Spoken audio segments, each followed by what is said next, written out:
প্রথম দিন বলতে আমি এখানে ভাইরাল কেক খেতে আসছিলাম। আসার পর আমার হচ্ছে কেক খেয়ে মনে হয়েছে যে আমি বেটার বানাই। আমার পরিচয়, আমার নাম সিদরাতুল মুনতাহা শিমি। আমি হাউসওয়াইফ, দুইটা বাচ্চার মা। এইভাবে কখনো আসলে ব্যবসা করি নাই, তবে হচ্ছে এই যে মেলা হয় না, এই মেলাগুলোতে মাঝে মধ্যে স্টল দুইবার নিছিলাম আর কি।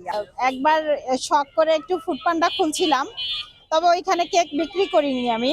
ওইখানে হচ্ছে তেহারি, মোরগ পোলাও এগুলো খুব ভালো চলছিল, সমোসা, ফ্রোজেন আইটেম গুলো আর কি।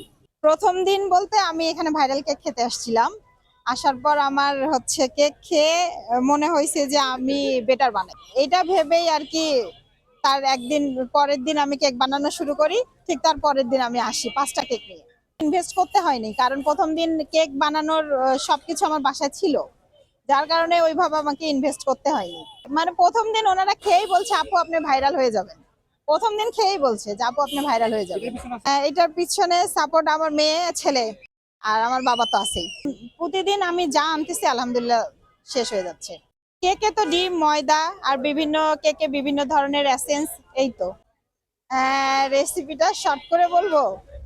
আচ্ছা, আমি প্রথমে এই ডিমটাকে একটু ফর্ম করি। ফর্ম করার পরে তার তার ভিতরে বাটার মিল্ক থেকে শুরু করে তেল, তারপরে চিনি, ডিমের কুসুম, এগুলো সবকিছু দিয়ে ওটা মিক্সড করে এর ভিতরে ময়দা, ময়দার সাথে বেকিং পাউডার টাউডার দিয়ে এটাকে ব্যাটারটাকে গুলাই নিয়ে ওভেনে দিয়ে দেই। 40 মিনিটের মতো সময় লাগে। এরপর এটা হয়ে যায়, তারপর তো ডেকোরেশন করি। যদি সবার ভালোবাসা পাই, যদি সবাই খেয়ে খুশি থাকে, তাহলে ইনশাল্লাহ আমি আগাবো। হচ্ছে বাসায় ট্রাই করুক, যত ট্রাই করবে তত ভালো হবে। বাসায় এভাবে সম্ভব না, বাসায় আমার পক্ষে তো না। বাসায় এভাবে এক হাতে এতগুলা কেক বানানো সম্ভব না। আহ, আমি আসলে যেদিন যতটুকু পারি, কালকে আমি 12টা নিয়ে আসছিলাম, আজকে রাতে আমি 13টা বানাইছি। হ্যাঁ, একা হাতে।